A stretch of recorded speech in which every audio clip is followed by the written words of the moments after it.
దావీదుని ప్రేరేపించి దావీదుని వెళ్ళమన్నట్టుగా మాట్లాడుతున్నాడు. ఇదంతా దేవుడు కథ నడిపిస్తున్నాడు. చూసాడు వెనకాల ఆయననండి మొత్తం డైరెక్షన్ అంతా. ఆ కథ నడిపిస్తున్నాడు.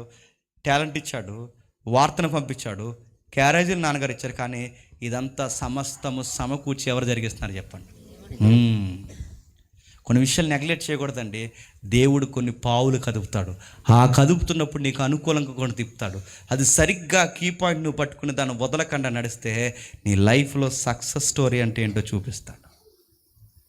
నాన్నగారు చెప్పిన పని నెగ్లెక్ట్ చేయలేదు. ఎంత మంచి మాట రాయబడింది చూడండి. 17వ అధ్యాయం 20వ వచనంలో చూడండి. 17వ అధ్యాయం 20వ వచనంలో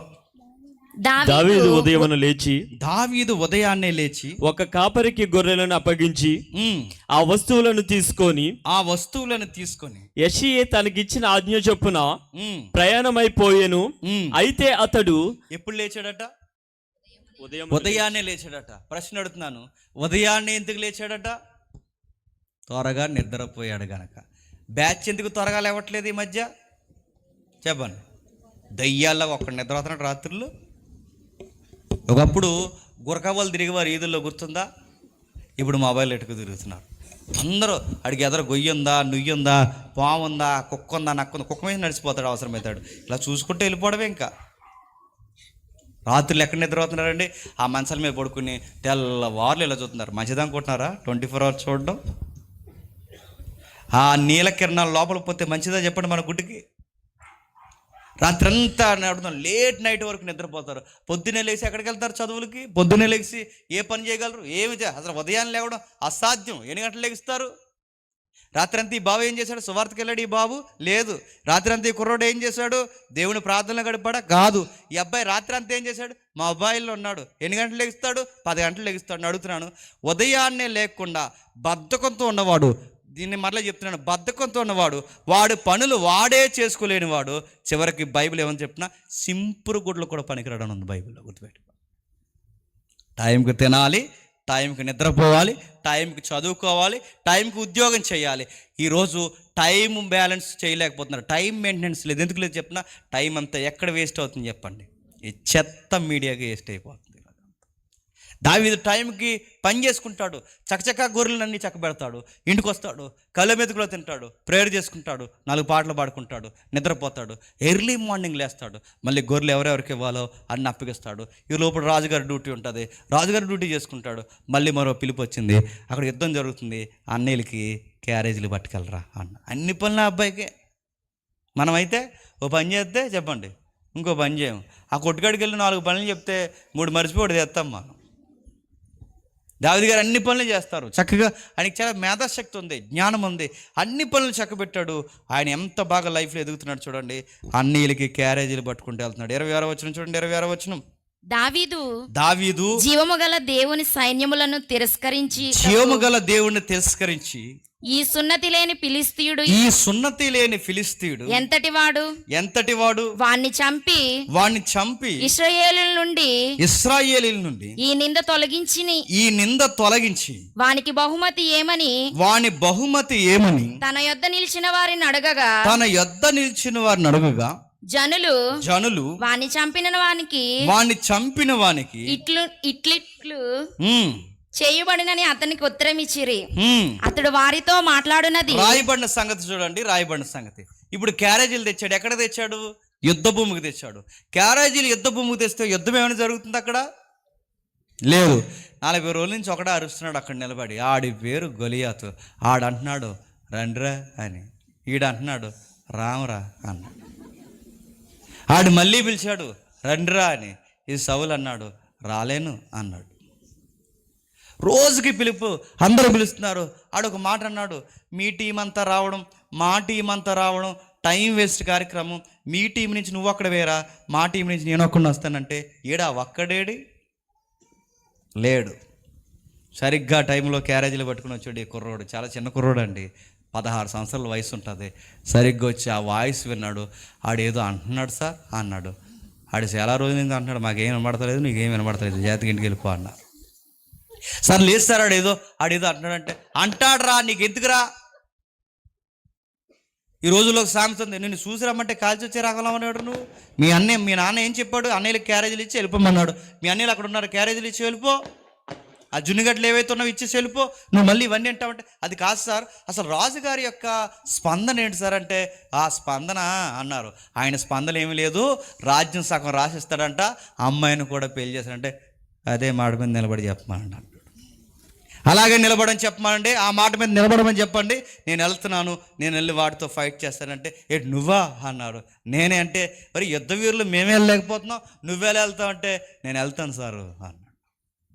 అలా పెద్ద నీ కౌరంపరు బాబు మీ తమ్ముడంట ఆడు గ్రౌండ్లో నిలబడి తెగ ఊగేస్తున్నాడు, ఈడు ఊగేసినప్పుడు ఊగేసిన ఉంటుందా, ఆడు వచ్చి ఆడు కొడేసి మన మీద అడిపోతే మనం అందరం ఏమైపోవాలి, ఇది ఏదో వచ్చిన పని చూసుకుని వెళ్ళిపోక మీ కుర్రోడంట మీ తమ్ముడంట ఏంటంటే పెద్దని వచ్చాడు సెడామాట తిట్టాడు, ఏరా నీకు అన్ని ఫైటింగ్ సీన్లు అంటే నీకు ఇష్టం అని నాకు తెలుసు, పో ఇంటికి పో అని తిట్టాడు. ఈ పౌరుషం మీద ఆడి మీద చూపించినమో ఎవడి మీద, ఆ గొలియాత్ గడి మీద, ఈ పొగరంతా ఎవడి మీద చూపుతున్నాడు, ఈ కుర్రోడి మీద. విషయం ఏంటి చెప్పిన, తమ్ముడు కదంటే దగ్గరోడు కదా, ఈ దగ్గరకున్న వాళ్ళకి దగ్గరున్న వాళ్ళ విలువ తెలియదు. మనోడే కదా అనుకుంటాం, మనోళ్ళే ఎంత టాలెంట్ దేవుడు పెట్టాడో మనకు తెలుస్తుందండి. కానీ దేవుడు దావీదుని వాడుకుంటున్నాడు. అన్న ఎన్నో తిట్టాడు, పెద్దోళ్ళని గౌరవించాడు. దావీదులో క్వాలిటీస్ మీరు గమనిస్తున్నారా? నాన్న చెప్పిన పని చేస్తున్నాడు, ఉదయాన్నే లేస్తున్నాడు, మరో పక్క రాజుగారి పని చేస్తున్నాడు, ఇప్పుడు యుద్ధానికి క్యారేజీలు చేస్తున్నాడు. మరో క్వాలిటీ ఉంది దావీదులో, వాళ్ళ అన్నయ్యల్ని గౌరవిస్తున్నాడు. మనమైతే సర్రమని ఎగిరేద్దాం, ఇక్కడ సరే అదో శాతగానే యుద్ధం చేయరు మీరు, నాకన్నా ముందు పుట్టారు మీరు, అదే నేను ఉంటే ఇప్పుడు నరిగిపడేదని మిమ్మల్ని ఏమనుకుంటున్నాను. మన మాటలు తక్కువ, మన వయసు తక్కువ, మాటలు ఎక్కువగా ఉండి ఆ రోజు. కానీ దావీదు అలా ఏమలేదు, అన్నయ్య కదా, అన్నయ్యకి ఇవ్వాల్సిన గౌరవాన్ని అన్నయ్యకి ఇచ్చేస్తాడు. ఒక మాట అన్నాడు, నెక్స్ట్ అన్నయ్య వెళ్ళిపోయిన తర్వాత నేను వెళ్తాను అన్నాడు. ఈ అబ్బాయి పోరు తట్టుకోలేక చినిగి గాలి వనలాగా ఆ వార్త ఎక్కడికి వెళ్ళిందంటే సౌలు చెవులో పడింది. అయ్యా ఆ కుర్రోడు ఏదో వచ్చాడు, ఆ ఎస్ఐ గారు అబ్బాయి అట తెగ ఊగేస్తున్నాడు, ఆయన అహ్లా పట్టుకోలేకపోతున్నాం, ఆడిపోతానంటే ఆడెళ్ళం ఏంటి, ఏదో 4 రోజులు ఏదో కవర్ చేసాం, మళ్ళీ ఇప్పుడు వెళ్ళి ఏం చేస్తాడు. తీసుకొచ్చారు, అక్కడ నిలబెట్టారు. ఏట్రా నీ గొడవ ఏంట్రా బాబు, ఎంత ఉన్నావు ఏంట్రా, ఎందుకు సౌలు చాలా ఇటు ఉంటాడు, ఎంత ఉన్నావు ఏంటి నీ గొడవ ఏంటంటే, సార్ నేను వెళ్తాను సార్ అంటే, ఏంటి నువ్వు వెళ్తావా అన్నా, నేను వెళ్తాను సార్ అన్న. నువ్వు వెళ్ళడం ఏంటి, ఆడు యుద్ధ నేర్పరి బలశాలి, వాడిని చూస్తేనే భయం వేస్తుంది, నువ్వెలా వెళ్తావు అంటే, సార్ నేను వెళ్తాను సార్, నీకు మోటివేషన్ కొరకు 2 స్టోరీలు చెప్తా అన్నాడు. ఏం చెప్తావు అన్నాడు. ఏం లేదు సార్, చిన్న స్టోరీ చెప్తాను. ఒకరోజు మా గొర్రెల మందలోనికి సింహం వచ్చింది సార్ అన్నాడు. పారిపోయావా అన్నాడు. లేదు సార్, సింహం వెనకాల పరిగెట్టి అంటే సింహాన్ని నువ్వు పరిగెట్టించా? ఎస్ సార్, మీరు అన్నది నిజమే, సింహం పరిగెడుతున్నప్పుడు సింహం నన్ను తరమడం కాదు సార్, నేనే సింహాన్ని తరిమే. చరిత్రలో రికార్డ్ అయిన కేసు ఇది. మనం ఎప్పుడు చరిత్ర చదువుకున్నా సింహం మనిషిని తరిమిందని చదువుకుంటాం, బట్ క్వైట్ ఆపోజిట్, సింహాన్నే మనిషి తరిమేశాడు. ఎలుగుబంటి వచ్చింది, తర్వాత ఏం చేస్తావు, ఊపిరి బిగించి పడుకున్నావా? మనకు పాఠం ఉందిగా టెక్స్ట్ బుక్లో, ఎలుగుబంటి వస్తే ఏం చేయాలట, ఊపిరి బిగించి శవంలో పడుకోవాలట. అప్పుడు అనుకుని బిడ్డ చచ్చిపడిపోయి ఇంకేమనకూడదు అని వెళ్ళిపోద్ది. అది అలాగని చేశారు కనుక ఆ పాఠం చదివి కొరికేసి పోద్ది. ఎలుగుబంటి వచ్చినప్పుడు ఏం చేస్తావు, ఊపిరి పీడించి నిద్రపోయావా? అలాంటిది ఏమీ లేదు. చెట్టు ఎక్కేసావా? అలాంటిది కూడా లేదు. మరి ఏం చేస్తావు? ఏమీ చేయలేదు దావీదు, ఏమీ చేయలేదు కాదు, వాటిని తరిమేశాను నేను. సింహాన్ని తరిమాను. సింహాన్ని ఎలా కొట్టావు? గడ్డం పట్టుకుని తిరగేసుకో. సింహాన్ని గడ్డం పట్టుకుని కొట్టాను ఏంటండి, అదేం మేకపిల్ల సార్. మరో విషయం చెప్పాలి సార్, ఎలుగుబంటిని కూడా చంపేశాను సార్. ఎలుగుబంటిని చంపేయడం ఏంటారు, ఎలుగుబంటి టన్నులు బరువు ఉంటుందండి. ఎలుగుబంటి ఫైట్ ఎలా ఉంటుంది చెప్పిన, అది డైరెక్ట్ ఫైటర్ అండి. జంతువుల్లో పిరికిది ఏదైనా ఉందంటే ఎలుగుబంటి అండి, గుర్తుపెట్టుకోండి. చాలా పిరికిది అది, దానికి శబ్దం వస్తే భయం దానికి. అందుకే ఎవరైనా చూసారా ఆ ఎలుగుబంటి ఎవరు మీరు చూడండి, దానికి ఫైట్ చేయడం రాదు, ఇలా గీరేసి ఇలా మీదడిపోయి తన ఇష్టం వచ్చినట్టు కలిసి ఇలా ఇసిరేస్తుంటుందండి. అందుకే ఎవడైనా గొడవడితే ఎవడైనా ఎలుగుబంట్లు మీదడిపోతాను అంటారు చూసారా, ఎందుకంటారు అనుకున్నా, ఆ ఎలుగుబంటికి ఫైట్ చేయడం రాదు, అది కంగారులో ఎక్కువ గీరేస్తుంటుంది. మనం ఇలా గీరాడు, అలా కొరికాడు, ఇష్టమైన ఇసిరేస్తుంటుంది మనిషిని. మరో మా పని చేస్తుంది, మీద అడిపోతుంటుంది. ఇలా తన బరువు ఎంత ఉందో అంత బరువు మీదేసి నొక్కేస్తుంది. అంత భయంకరమైన జంతువు. అన్ని జంతువులు ఈ పిరికి జంతువు చాలా ప్రమాదం. అది ఇలాంటి జంతువుని కొట్టేశాడట. దావీదు చెప్పాడు, చాలా సీరియస్గా చెప్పాడు, సార్ నేను ఎలుగుబంటిని కొట్టాను సార్, రెండవది నేను సింహాన్ని కొట్టాను సార్, ఈ రెండింటిని కొట్టిన తర్వాత ఆ రెండింటిని చంపి నా గొర్రె పిల్లని విడిపించేశాను సార్. ఈ స్టోరీ వింటున్నప్పుడు సౌలుకి మతి లేదు. సౌలు అన్నాడు, సింహాన్ని చంపడం ఏంటి సార్? నిజంగానే చంపేశాను సార్. ఒరే ఎలుగుబంటిని చంపడం ఏంట్రా?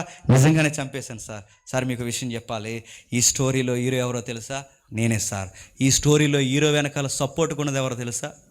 మై లార్డ్ యెహోవా అన్నాడు. సౌలుకి మతి లేదు. ఇది రియల్ స్టోరీ సార్. ఈ రియల్ స్టోరీలో హీరో నేనే. ఈ రియల్ స్టోరీలో ఉన్న ఎనర్జీ యెహోవాయే.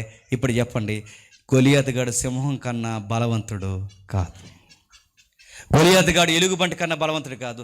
బలవంతురాలైన సింహాన్నే కొట్టాను, బలమైన ఎలుగుబంటిని కొట్టాను. వీడంత గడ్డి పరకలాటాడు. ఒక్కసారి పర్మిషన్ ఇవ్వండి, వీడిని కొట్టేస్తానంటే ఇంకా ఆపొద్దు. ఇక్కడ కూడా చాలా ఫోర్స్ మీద ఉన్నాడు. అర్జెంట్గా వీడికి బట్టలే తొడిగించంటే ఆ సౌలు దొరుకునే ఆ బుల్లెట్ ప్రూఫ్ జాకెట్లు అన్నీ పోశారు, ఆ కత్తిలో అవి తగలకుండా. ఆ జాకెట్లు వేసుకున్న తర్వాత సైజులు తేడా వచ్చేసింది. ఎందుకు? సౌలు చాలా పొడవు ఉంటాడు, ఈ కుర్రోడు ఇంత ఉంటాడు. ఈ సైజులు ఎప్పుడైతే తేడా వచ్చాయో, సార్ మాకు వాడికి లేదు సార్, నా వల్ల అవుతా అన్నాడు. మరి ఏం కావాలంటే న్యాచురల్గా ఉంటాను సార్, న్యాచురల్గానే ఫైట్కి వెళ్తాను, నేను ఎలాగున్నా అనగలుగుతాను. సింహాన్ని కొట్టినప్పుడు నేను ఎలా వ్యవహరించానో ఇప్పుడు కూడా అలాగే వ్యవహరిస్తాను. ఏటుగట్టుకెళ్ళాడు, 5 రాళ్ళు తెచ్చాడు, 4 రాళ్ళు వెనక పెట్టాడు, ఒకే ఒక్క రాయి తీసి కొట్టేశాడు.